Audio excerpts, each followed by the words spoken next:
ನಮಸ್ಕಾರ ವೀಕ್ಷಕರೇ, ವಿದ್ಯಾ ವಿಶೇಷ ಚಾನೆಲ್ಗೆ ಸ್ವಾಗತ. ಈ ಒಂದು ವಿಡಿಯೋದಲ್ಲಿ ಮಾರ್ಚ್ 3ರಂದು ಸಂಭವಿಸಲಿರುವ ಚಂದ್ರಗ್ರಹಣವು ಭಾರತಕ್ಕೆ ಅನ್ವಯಿಸಲಿದೆಯಾ ಅಥವಾ ಇಲ್ವಾ, ನಾವು ಈ ಒಂದು ಆಚರಣೆ ಮಾಡಬೇಕಾ ಬೇಡವಾ, ಯಾವ ಸಮಯದಲ್ಲಿ ಮಾಡಬೇಕು, ಮತ್ತೆ ಯಾವ ಕೆಲಸ ಮಾಡಬೇಕು ಮತ್ತು ಯಾವ ಕೆಲಸವನ್ನು ಮಾಡಬಾರ್ದು, ಗರ್ಭಿಣಿ ಸ್ತ್ರೀ, ವೃದ್ಧರು, ಮಕ್ಕಳು ಹೇಗೆ ಈ ಚಂದ್ರಗ್ರಹಣವನ್ನು ಆಚರಿಸಬೇಕು, ಯಾವ ತಪ್ಪುಗಳನ್ನು ಮಾಡಬಾರ್ದು ಮತ್ತು ಯಾವ ಮಂತ್ರವನ್ನು ನಾವು ಈ ಗ್ರಹಣದ ಸಮಯದಲ್ಲಿ ಪಠಿಸಬೇಕು ಅನ್ನುವುದರ ಸಂಪೂರ್ಣ ಮಾಹಿತಿಯನ್ನು ತಿಳಿಸ್ತೇವೆ. ಅದೇ ರೀತಿ ಗರ್ಭಿಣಿಯರಿಗೆ ಯಾವ ರೀತಿ ಅವರು ಚಂದ್ರಗ್ರಹಣದ ಕಿರಣಗಳಿಂದ ತಮ್ಮ ಗರ್ಭಕೋಶವನ್ನು ರಕ್ಷಿಸಿಕೊಳ್ಳಬೇಕು ಅನ್ನುವುದರ ಒಂದು ಟಿಪ್ಸ್ ಅನ್ನು ಕೂಡ ಹೇಳ್ತೇವೆ. ವಿಡಿಯೋವನ್ನು ಕೊನೆವರೆಗೂ ನೋಡಿ. ನೀವೇನು ನಮ್ಮ ಚಾನೆಲ್ಗೆ ಹೊಸಬರಾದಲ್ಲಿ ಕೂಡಲೇ ನಮ್ಮ ಚಾನೆಲ್ ಅನ್ನು ಲೈಕ್ ಮಾಡಿ, ಶೇರ್ ಮಾಡಿ, ಸಬ್ಸ್ಕ್ರೈಬ್ ಮಾಡುವುದನ್ನು ಮರಿಬೇಡಿ. ಮೊದಲನೆಯದಾಗಿ 2026 ಮಾರ್ಚ್ 3ರಂದು ಮಂಗಳವಾರ ಪಾಲ್ಗುಣ ಮಾಸದ ಶುಕ್ಲ ಪಕ್ಷದ ಪೂರ್ಣಿಮೆಯ ತಿಥಿಯಂದು ಸಂಭವಿಸಲಿರುವ ಈ ಚಂದ್ರಗ್ರಹಣವು ಖಗ್ರಾಸ ಅಥವಾ ಗ್ರಸ್ತೋದಿಕ ಚಂದ್ರಗ್ರಹಣವೆಂದು ಪರಿಗಣಿಸಲಾಗುತ್ತದೆ. ಯಾವಾಗ ಸೂರ್ಯ ಮತ್ತು ಚಂದ್ರರ ನಡುವೆ ಭೂಮಿ ಬಂದಾಗ ಭೂಮಿಯ ನೆರಳು ಚಂದ್ರನ ಮೇಲೆ ಬೀಳುತ್ತದೆಯೋ ಆಗ ಈ ಚಂದ್ರಗ್ರಹಣವು ಗೋಚರಿಸುತ್ತದೆ.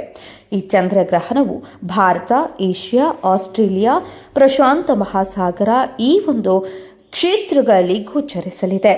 ಭಾರತದಲ್ಲಿ ಗೋಚರಿಸುವ ಕಾರಣ ನಾವೆಲ್ಲರೂ ಈ ಚಂದ್ರಗ್ರಹಣದ ಆಚರಣೆಯನ್ನು ಪಾಲಿಸಲೇಬೇಕು ಮತ್ತು ಕೆಲವೊಂದು ನಿಯಮಗಳನ್ನು ನಾವು ಕಟ್ಟುನಿಟ್ಟಾಗಿ ಪಾಲಿಸಬೇಕು. ಮುಖ್ಯವಾಗಿ ಗರ್ಭಿಣಿಯರು, ವೃದ್ಧರು, ಮಕ್ಕಳು ಮತ್ತು ಅನಾರೋಗ್ಯದಿಂದ ಪೀಡಿತರಾಗಿರುವ ವ್ಯಕ್ತಿಗಳು ಕೂಡ ಈ ಒಂದು ಚಂದ್ರಗ್ರಹಣವನ್ನು ಆಚರಿಸಲೇಬೇಕು. ಮಾರ್ಚ್ 3ರಂದು ನಮಗೆ ಈ ಚಂದ್ರಗ್ರಹಣವು ಗೋಚರಿಸಲಿದೆ. ಚಂದ್ರಗ್ರಹಣದ ಪ್ರಾರಂಭದ ಸಮಯ 3:20. ಇನ್ನು ಚಂದ್ರಗ್ರಹಣ ಪೂರ್ತಿಯಾಗಿ ನಮಗೆ ಗೋಚರಿಸುವ ಸಮಯ 4:34 ಗೋಚರಿಸಲಿದೆ.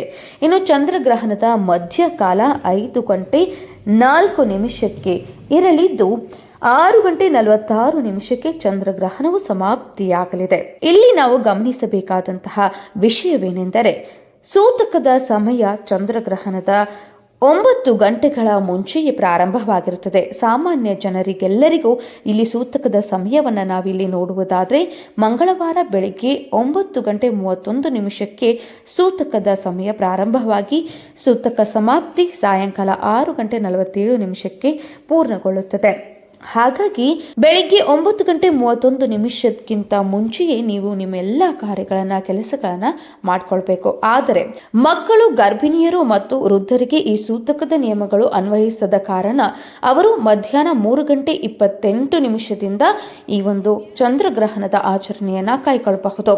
ಚಂದ್ರಗ್ರಹಣ ಗೋಚರಿಸುವ 9 ಗಂಟೆಗಳ ಮುಂಚೆಯೇ ಸೂತಕದ ಕಾಲ ಪ್ರಾರಂಭವಾಗುವ ಕಾರಣ ಪ್ರತಿಯೊಬ್ಬರೂ ಕೂಡ ಆ ಒಂದು ಸಮಯದಲ್ಲಿ ದೇವರ ಕೋಣೆಯನ್ನ ಸ್ಪರ್ಶಿಸಬಾರದು, ದೇವರ ಮೂರ್ತಿಗಳನ್ನ ಸ್ಪರ್ಶಿಸಬಾರದು, ದೇವತಾ ಕಾರ್ಯಗಳನ್ನು ಮಾಡಬಾರದು, ದೇವಸ್ಥಾನಗಳಲ್ಲಿ ಆರತಿ ಪೂಜೆಯನ್ನ ಕೈಗೊಳ್ಳಲಾಗುವುದಿಲ್ಲ.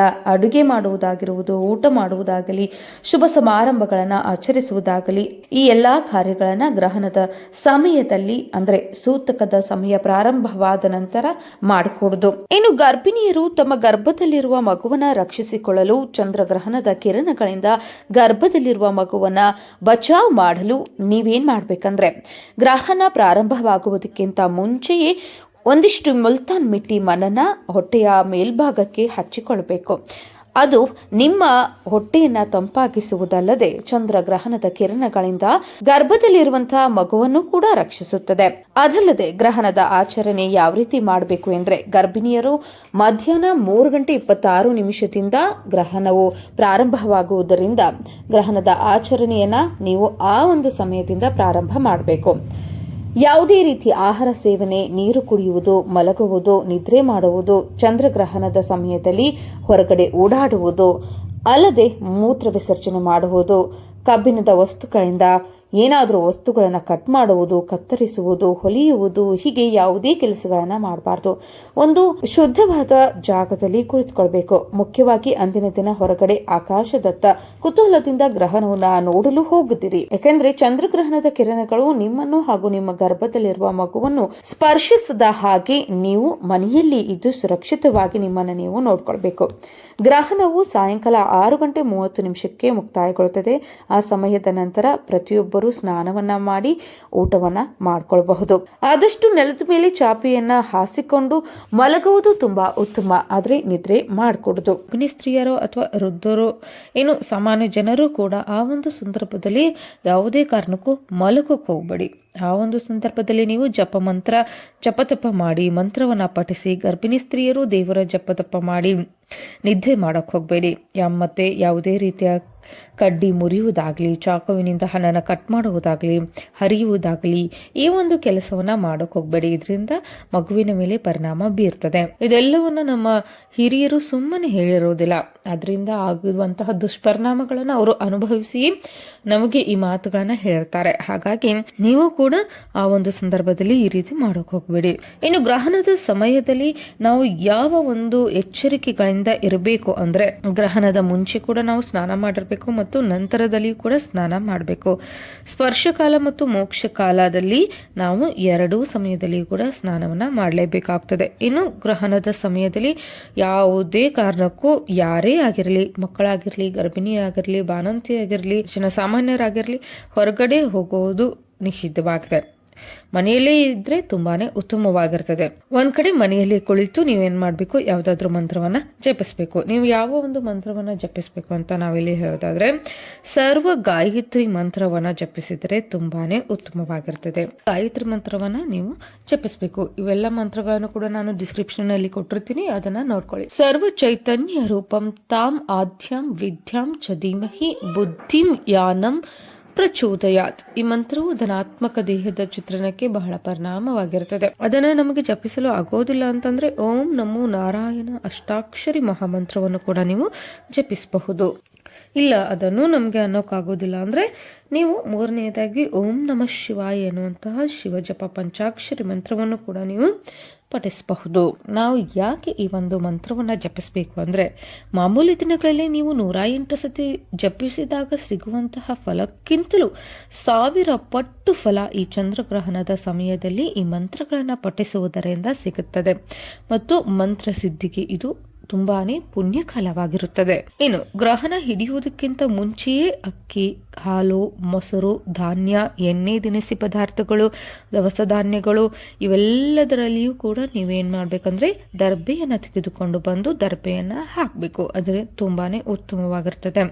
ಮತ್ತು ಅದೇ ರೀತಿಯಾಗಿ ಗ್ರಹಣದ ನಂತರ ಬ್ರಾಹ್ಮಣರಿಗೆ ಅಥವಾ ಬಡವರಿಗೆ ಅಕ್ಕಿ, ಬೇಳೆ, ತರಕಾರಿ ಇವೆಲ್ಲವನ್ನ ನೀವು ದಾನ ಮಾಡಬೇಕು. ಇಲ್ಲ ನಮಗೆ ಅದನ್ನ ಮಾಡಲು ಶಕ್ತಿ ಇಲ್ಲ ಅಂತಂದ್ರೆ ಅಟ್ಲೀಸ್ಟ್ ವಸ್ತ್ರ ದಾನವನ್ನ, ಆಹಾರ ದಾನವನ್ನ ಕೊಡಬಹುದು. ಅದು ಕೂಡ ನಮಗೆ ಆಗ್ತಾ ಇಲ್ಲ ಅಂತಂದ್ರೆ ನೀವು ಬಡವರಿಗೆ ಯಾರಿಗೆ ಹಣದ ಅವಶ್ಯಕತೆ ಇರ್ತಿದೋ ಕಡೆಯ ಪಕ್ಷ ನೀವು 100 ರೂಪಾಯಿ ಆದ್ರೂ ನೀವು ಕೊಟ್ರೆ ತುಂಬಾನೇ ಉತ್ತಮವಾಗಿರ್ತದೆ. ಇನ್ನು ಗ್ರಹಣದ ಸಮಯದಲ್ಲಿ ಈ ತಪ್ಪುಗಳನ್ನ ಎಂದಿಗೂ ಮಾಡಬಾರ್ದು. ಆ ತಪ್ಪುಗಳು ಯಾವ್ಯಾವ ಅಂದ್ರೆ, ಗ್ರಹಣದ ಸಮಯದಲ್ಲಿ ಯಾರು ಕೂಡ ಮಲಗಬಾರದು. ಮತ್ತೊಂದು ಪ್ರಶ್ನೆ ನಿಮಗೆ ಬರಬಹುದು, ಮಕ್ಕಳು ಮಲಗಿದ್ರೆ ಅವರನ್ನ ಎಬ್ಬಿಸ್ಬೇಕಾ ಅನ್ನುವಂತಹ ಪ್ರಶ್ನೆ. ಬೇಡ, ಯಾಕಂದ್ರೆ ಮಕ್ಕಳಿಗೆ ಗ್ರಹಣ ದೋಷ ಇರೋದಿಲ್ಲ, ವೃದ್ಧರಿಗೂ ಕೂಡ ಗ್ರಹಣ ದೋಷ ಬರೋದಿಲ್ಲ. ಆದ್ರೆ ಶಕ್ತಿ ಇದ್ದವರು ಕೂಡ ಮಲಗಕ್ಕೆ ಹೋಗ್ಬೇಡಿ, ಇದರಿಂದ ಅವ್ರಿಗೆ ತುಂಬಾ ತೊಂದರೆ ಉಂಟಾಗ್ತದೆ. ಇನ್ನು ಎರಡನೆಯದಾಗಿ ಊಟವನ್ನ ಮಾಡಲೇಬಾರದು. ಯಾವುದೇ ಕಾರಣಕ್ಕೂ ಚಂದ್ರಗ್ರಹಣದ ಸಮಯದಲ್ಲಿ ಊಟವನ್ನ ಮಾಡಬಾರದು, ಅದರಿಂದ ಅನಾರೋಗ್ಯಕ್ಕೆ ತುತ್ತಾಗ್ತೀರಿ.